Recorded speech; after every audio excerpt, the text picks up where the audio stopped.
วัสดี FC ทุกท่านทุกคนครับผมยินดีต้อนรับ FC ทุกท่านเข้าสู่ทีมงานของผู้เฒ่าพารวยพอสวัยพารวยครับมื้อนี้มาตามแนวทางของแม่ชีลึกลับงวดที่ผ่านมาเข้า2ตัวบนครับ FC ครับผมให้หลักฐานยืนยันนะครับเด้อ FC ครับแม่ชีลึกลับ750250ครับแต่ว่าไปเน้น250หลายกว่าตัว750บริเวณนะครับเนาะตัด2ตัวไว้ให้ตั้งแต่255020แต่ว่ามันไปเข้าตัว750เข้า2ตัวคือ70ครับ FC ครับผมงวดที่ผ่านมานะครับเด้อมื้อนี้ก็มาตามแนวทางของแม่ชีลึกลับอีกครับ FC ครับผมส่วนสิเป็นตัวใดไปฟังคุณแม่เพิ่นสิเว้าสู่ฟังว่าปูบ่ไหลเพิ่นสิมาให้ตัวใดเนาะครับเนาะ FC ครับผม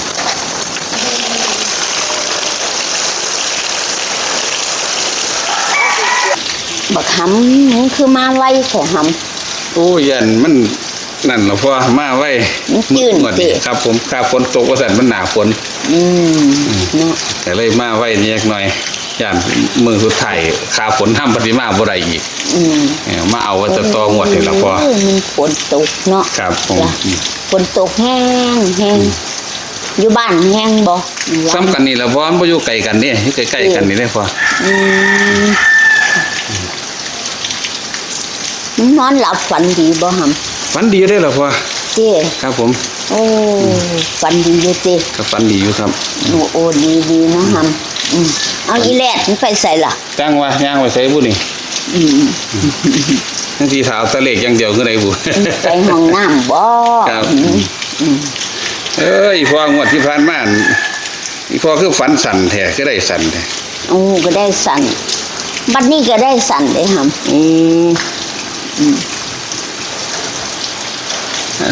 ฝันจังไดล่ะพ่อเอางวดที่ผ่านมานี่ผมตีถึงแล้วเนาะพ่อเนาะบัดนี้พ่อฝันจังซี่เด้หำฝันจังไดล่ะพ่อฝันเห็นเก๊กผู้เฒ่าไหม3คนนั่นอันนี้กูฝันได้บัดนี้หำอีแลดกูฝันโลดเด้แลดกูฝันเห็นเก๊กผู้เฒ่า3คนฝันเห็นเก๊กผู้เฒ่า3คน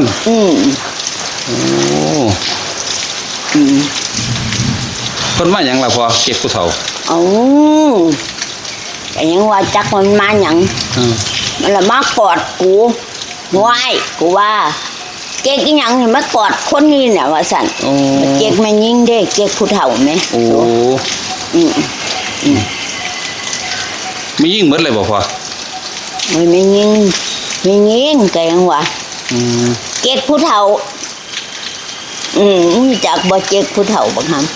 ก็ฮู้จักกินแล้วพ่อมึงจักบ่อีแลดมึงจักเก๊กผู้เฒ่าบ่โอ้ยแลดบ่จั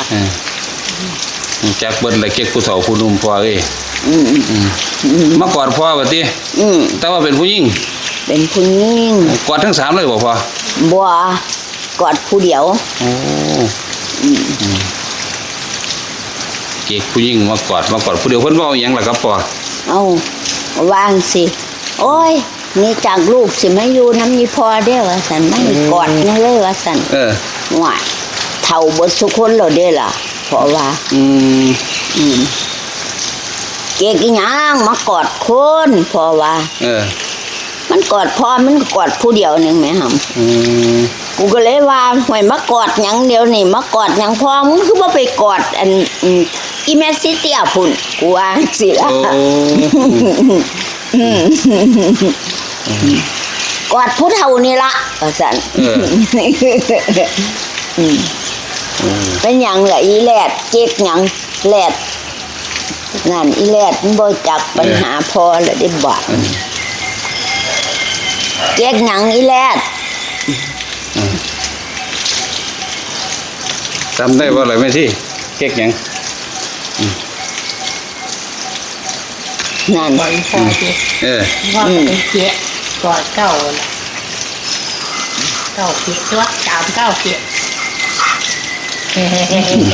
ตีแล้ว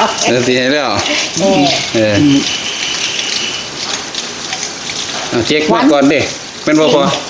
ฝันบัดนี้ก็ฝันสั่นๆแล้วล่ะ โอ้ยฝันสันๆก็รุดซ้ำนี่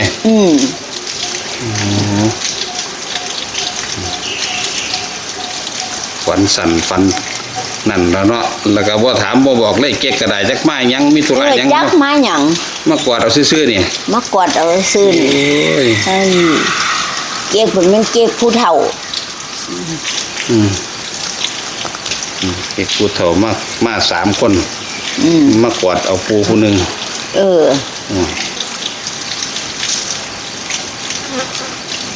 ห่วยเฒ่าเบิดทุกคนแล้วเด้อเป็นหยังคือมากอดกันเด้อเนี่ยว่า เขาทั้งหมดเลยทั้งมากอดเอาพอว่าติ มึงคือบ่ไปกอดอีแม่ซิเตี้ยพูนกูว่า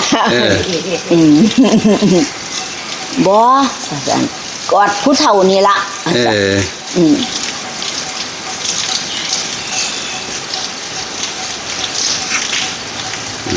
พ่อก็เลยว่าเอาพ่อก็มันพ่อก็เลยว่าให้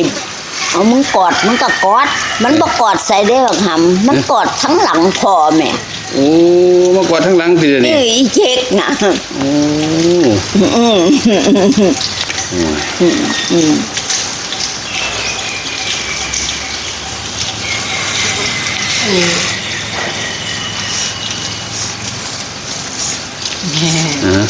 ตัวกลับ ตัวกลับ ต้อง กลับ ไป เอา ตีไว้ไปตีตัวกลับ เตี๋ยวรวด นี่ติดเจ้า เตี๋ยวหลายๆมันหลายตัวเต็มหน้ากระดาษตัวให้เพิ่นกลับเอารวดแต่ว่าเก๊กมากอดที่ข้างหลังอีพอได้บาดนี่ ตัวเก่าเก่า มานำกัน3คนตอนมากอดที่ข้างหลังอีพอที่ละบาดตัวสำคัญมัน กอดไปกอดผู้เดียวกอดพ่อก อดผู้เดียวอีกบาดนี่กันเอาไว้ครับพี่ครับผมมีตัวกันตัวบ่กัน เก่าหนึ่งบอก ตัวกันเอาไว้ก็คือตัวนี้แล้ว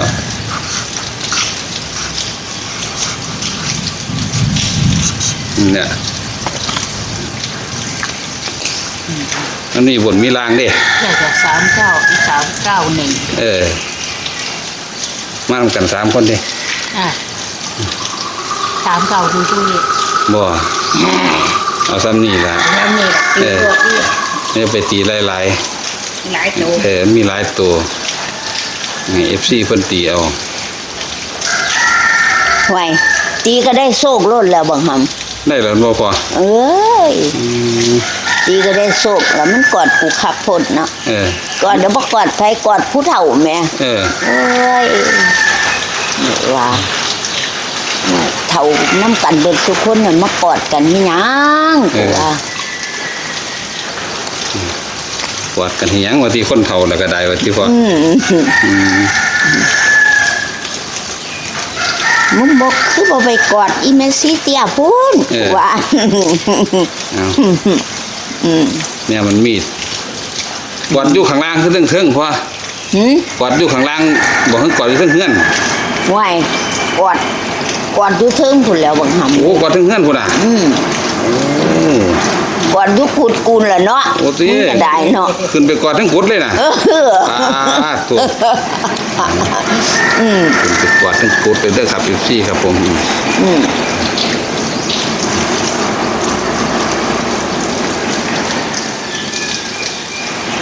ตีไปหลายถอดเจ๊กผู้เฒ่ามากอดปูอยู่เทิงเฮือน เชิงกูด เทิงกุดโอ้เกิดกอดอยู่เทิงกุดนะครับน้อยFCครับฟังเอาคักเด้อครับเพื่อประงวดที่ผ่านมาก็ขี่จักรยานมาหาพ่อนพ่อผู้ใส่ตายแล้วขี่จักรยานมาหาตีเขาคัก7ยังล่ะ50เข้า2ตัวงวดที่ผ่านมาเข้า2ตัวครับ70งวดนี้ก็มาอีกเลย7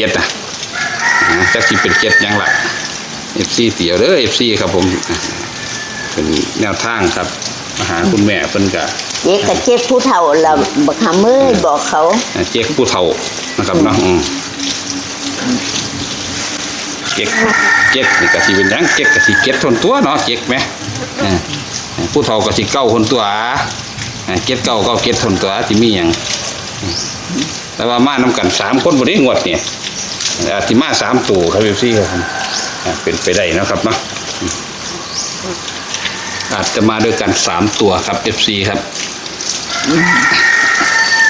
พิจารณาเด้อหำเด้อ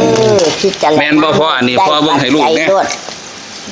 ได้โลดปัจจัยน่ะคันแม่นครับ FC ครับผมคุณแม่ปูนะครับเพิ่นมาลงมาบอกครับ FC ผมพอปูเพิ่นฝันนะครับเด้อ